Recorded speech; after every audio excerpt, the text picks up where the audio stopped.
SIR চলছে আর এরই মাঝে কালনায় ছড়িয়ে ছিটিয়ে রাস্তায় এসআইআর এর ফর্ম। হ্যাঁ, চাঞ্চল্যকর। দেখাবো সেই ছবি আপনাদের। দেখুন কালনায় কিভাবে রাস্তায় ছড়িয়ে ছিটিয়ে এসআইআর এর ফর্ম। একাধিক ফর্ম উদ্ধারে দাবি বিজেপির বিএলএ। কালনার মন্ডল পাড়ায় রাজ্য সড়কে এসআইআর ফর্ম ছবি দেখাচ্ছি আপনাদের।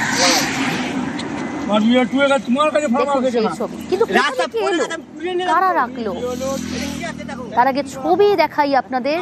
দেখছেন সেই ছবি, কালনার রাস্তায় ছড়িয়ে ছিটিয়ে এসআইআর ফর্ম। কালনার রাস্তায়, কালনার মন্ডল পাড়ায় রাজ্য সড়কে এসআইআর ফর্ম। রণদেব রয়েছে আমার সঙ্গে, নবকুমার রয়েছে আমার সঙ্গে। নবকুমার, কোথা থেকে এলো এত এসআইআর ফর্ম এরকম ছড়িয়ে ছিটিয়ে পড়ে রয়েছে? দেখো, বিষয়টা হচ্ছে আজ সকালবেলায় ছড়িয়ে ছিটিয়ে রাস্তার উপরে থাকা যে এসআইআর এর ফর্ম, সেই দেখে এক ব্যক্তি সেগুলোকে কুড়ায়। তখনই এলাকাবাসীরা বলে যে তোমার হাতে এই ফর্মগুলো কোথা থেকে এলো। তখনই তিনি জানা যে এখানে রাস্তায় পড়েছিল। আমি বলে তাহলে তুমি নিয়ে এটা কি করছো? ঘটনার সূত্রে জানা যায় সেই ভদ্রলোক হলো বিএলএ, একজন বিজেপির এজেন্ট, এবং এই দেখে এলাকাবাসীরা আরো ঘিরে ধরে জানায় যে এই ফর্ম তুমি নিয়ে কোথায় যাবে। তখন সে বলে সংশ্লিষ্ট আধিকারিকের কাছে জমা দিতে হলো। এই নিয়ে চাপান উত্তরে কালনা থানাকে জানানো হয় এবং কালনা থানা ওই ব্যক্তিকে জিজ্ঞাসাবাদের জন্য নিয়ে যায়। এই প্রশাসন সূত্রে জানা গিয়েছে যে 20খানা ফর্ম, এটি বালুরঘাট এলাকার ফর্ম এবং সেখানে কলকাতা থেকে যাওয়ার পথে কোনো রকম পড়ে গেছে। এরকমই বিষয়টি জানিয়েছেন কালনার মহকুমার প্রশাসক এবং পুলিশ এই বিষয়ে তদন্ত করছে। কালনা থানার পুলিশ যে সেইখানে কিভাবে পৌঁছলো, কেন তার হাতে এলো, সমস্ত বিষয়টি খতিয়ে দেখছে। বেশ, তোমার কাছে ফর্ম আছে কিনা? রাস্তা পড়ে গেছে, আমি তুলে নিলাম তো। দেখো এটা কোন করা ফর্ম? কার ফর্ম তুমি নিয়ে যাচ্ছ?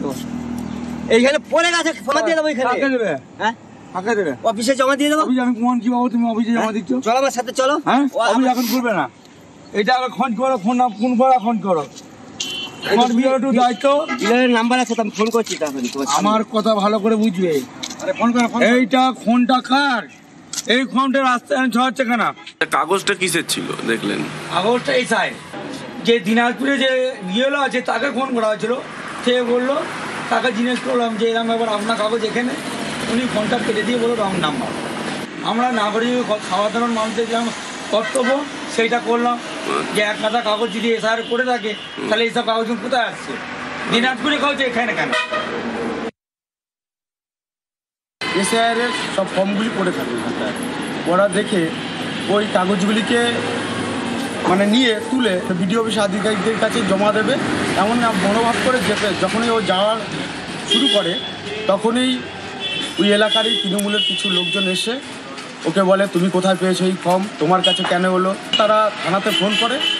থানাতে ফোন করার পরে থানার দলদাস পুলিশ এসে তাদের কথাতেই, কোনো ইনকোয়ারি না করে, কিছু না করে, তাদের কথাতেই তাকে আটক করে থানাতে নিয়ে আসে।